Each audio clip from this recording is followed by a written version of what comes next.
aking munting halamanan.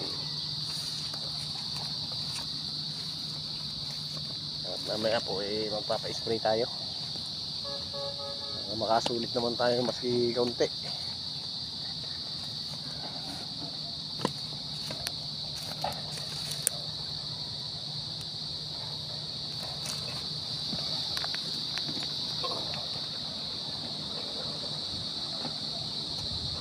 Sa dulo po, may sa gitna po ng talong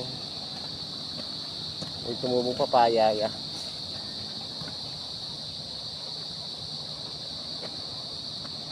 Meron na rin pagki bunga, kaya lang hindi ko alam kung magtutuloy.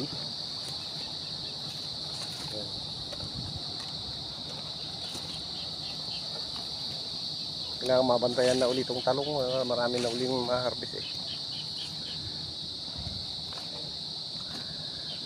Hirap na, baka maunahan tayo na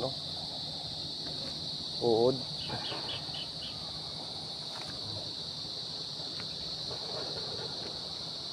Ma-sprayhan mamaya.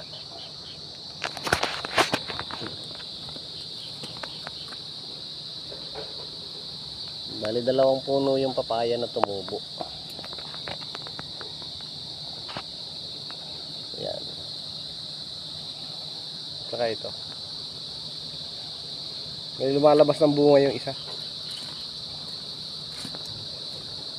Ayan.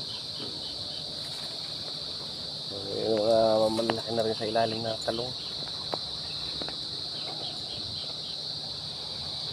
Inshallah may maukmit na, mabawi-bawi ng kaunti. Okay mga idol, mga gagawin pa. Ayan po si Baldomar, ang makisig kong kaibigan. Kaway-kaway Baldomar. Ngiti-ngiti lang. Tawa na ko yung fishing